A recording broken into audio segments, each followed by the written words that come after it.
High everyone, আসসালামু আলাইকুম। Welcome to my channel and welcome to my new blog. আশা করি সবাই ভালো আছেন। তো যেখান থেকে আমার আজকের এই সুন্দর ভিডিও দেখার সবার প্রতি অনেক অনেক দোয়া রইল। এই তো নতুন একটা গার্ডেনিং ব্লগ নিয়ে আইছি। আশা করি সবার ভালো লাগবো যারা গার্ডেনিং ব্লগ ভালো পায়। তো আজকের ব্লগে শেয়ার করি আর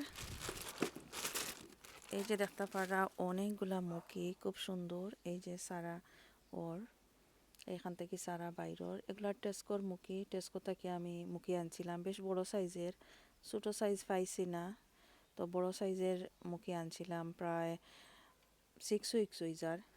আর টেস্কোর ব্যাগের মাঝে আমি এই যে টেস্কোর ব্যাগের মাঝে বান্ধিয়া রাখছিলাম বেশ কিছু মুখী দেখতে পাররা। তো এগুলা বান্ধিয়া রাখার পরে জাস্ট অল্প একটু পানি স্প্রে করিয়া দিছিলাম, ময়েশ্চার থাকতো। আর ব্যাগের মুখটা পালা করে বান্ধিয়া দিছি যাতে ভিতরে বাতাস না ঢুকতে পারে। তো আমি স্টোর রুমের মাঝে রাখছি। স্টোর রুমের মাঝে রাখলে দেখা যায় আলো বাতাস এখানে থাকে না সাধারণত। এখন দেখতে পারা প্রায় 6 উইক্স পরে আমি দেখাই আর কত সুন্দর গাছ বাইরের এখন। আর রুটও বাইর হইছে, কোনো কোনো গাছের মাঝে রুট বাইর হইছে না, আবার কোনো গাছের মাঝে রুট বাইর হইছে। তো যেগুলার বাইর হইছে না রুট, কোনো অসুবিধা নাই, এগুলা বাইর হয়ে যাব।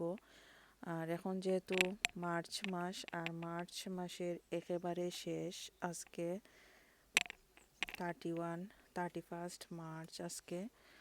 আর 31 মার্চ মাসের। অনেক ঠান্ডা আজকে, ওয়েদার এত বেশি ভালো নয়। এখন দেখা যায় একটু একটু রোদ ওঠা শুরু ওর।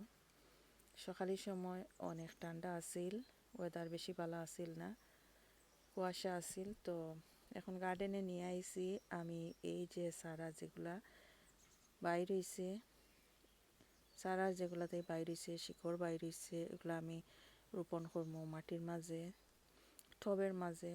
তো কীভাবে আমি এগুলো রোপণ করি শেয়ার করবো। অনেক সময় আমি গার্ডেনিং ভিডিও করার সময় অনেক ভিডিও আমি আপলোড করছি কিভাবে আমি ব্যাগের ভিতরে মুখি আনিয়া রাখি আর কীভাবে প্রসেস করি, আর অনেক সময় রাখছি। তো এই বছর আর এগুলা শেয়ার করছি না, জাস্ট সারা উড়ছে এগুলা কীভাবে আমি পটের মাঝে দিয়া এগুলো শেয়ার করবো। দেখতে থাকা, যদি ভালো লাগে লাইক শেয়ার অ্যান্ড কমেন্ট করবা। যারা অলরেডি সাবস্ক্রাইব করছেন থ্যাংক ইউ সো মাচ। আর নতুন যারা আছেন সাবস্ক্রাইব করি আমার চ্যানেলের পাশে থাকা। তাহলে চলুকা আমি কীভাবে এগুলারে রেডি করি আর ফটের মাঝে দেওয়ার লাগি। গার্ডেনে আইলে হেলিকপ্টার, প্লেন, বার্ড এগুলার অনেক নয়েজ শোনা যায়। তো এই যে বড় বড় মুখী, এই মুখীগুলা আস্তাও রোপণ করা যায়। আমি চাই আর না আস্তা রোপণ করতাম, কারণ এগুলো এমনিতেই ফসি যাইব। আর বড় মুখী যদি রোপণ করি ফসিয়া বড় একটা হোলের মতো হয়ে যাব। তো আমি অর্ধেক কাটি লাইম এখান থেকে, যা আমি প্রতি বছর করি, বেশ কয়েক বছর থেকে আমি গার্ডেনে রোপণ করি অর্ধেক করিয়া। যে মুখী আছে মুখীর অর্ধেক করি আমি কাটিয়া নিয়ার।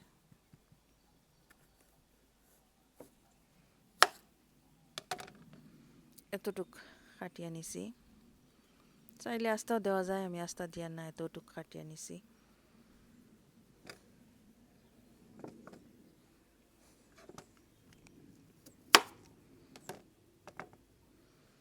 এই যে এইভাবে সবগুলা মুখী আমি কাটিয়া নিয়ার প্রথমে রেডি করে নিয়ার। এই যে মুখী দেখা যায় আর কিছু মুখী ফসি গেছে, কিছু মুখী বালা আছে। এই যে নিচের সাইডটা ফসি গেছে, এই যে ফসি গেছে।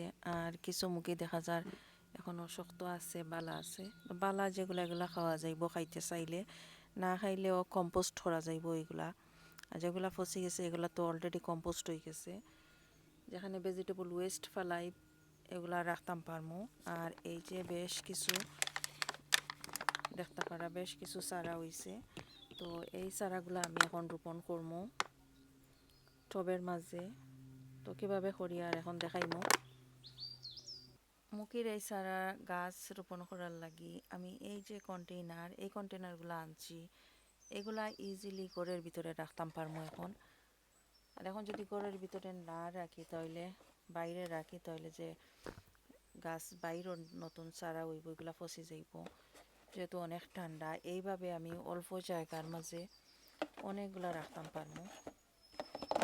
সবসময় আমি এইরকম পট ইউজ করি ঘরের ভিতরে, যে অল্প জায়গার একটা একটা করিয়া এইভাবে একটার উপরে আর একটা রাখা যায়।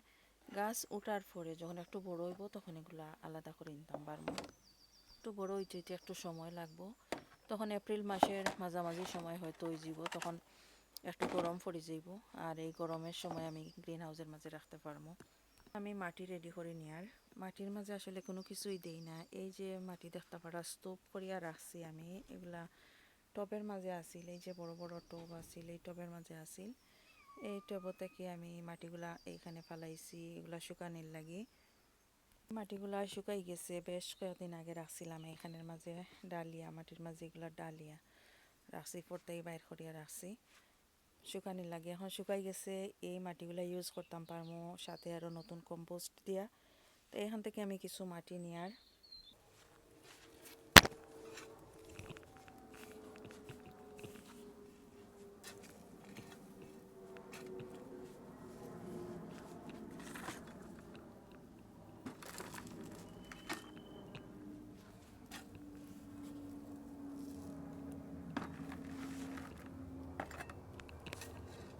মাটি আনছি, এগুলা আমি টবের মাঝে দিয়ার না দিলে শুধু কম্পোস্টর মাঝেও সারা করা যায়।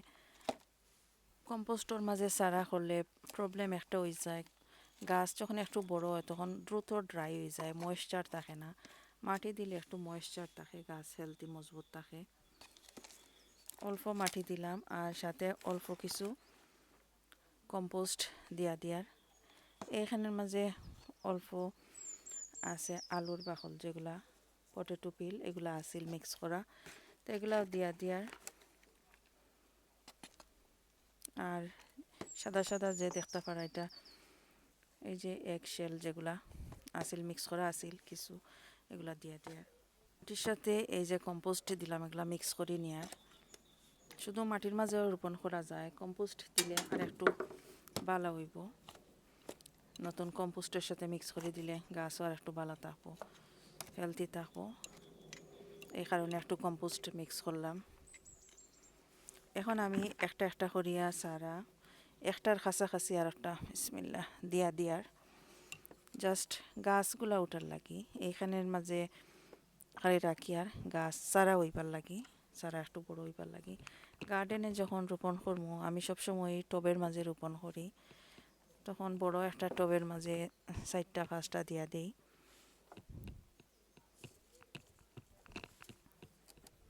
প্রতি বছরই আমি এইভাবে গাছ লাগাই। মাশাআল্লাহ খুব সুন্দর কচু হয়, কচু খাইতে খুবই ভালো, হেলদি আর টেস্টি আছে।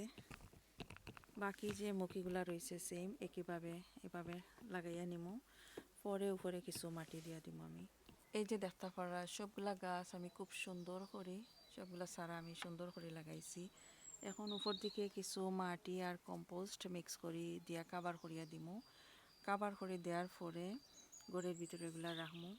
এখানে যে আছে অল্প অল্প উপর দিকে জাস্ট কাভার করে দিয়ার, একটু মাটি আর কম্পোস্ট মিক্স করা আছে, জাস্ট কাভার করে দিয়ার, এত বেশি দেওয়া লাগতো না, এরকম দিয়ার।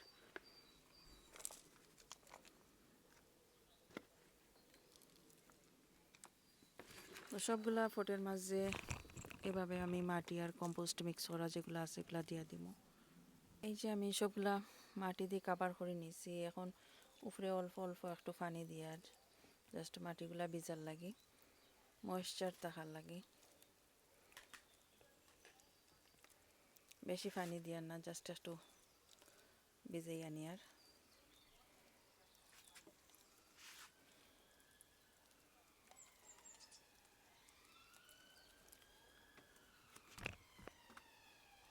তো পানি দিয়া দিলাম, এখানের মাঝে থাকবো 1-2 ঘন্টা আমি রাখি দিব গার্ডেনে।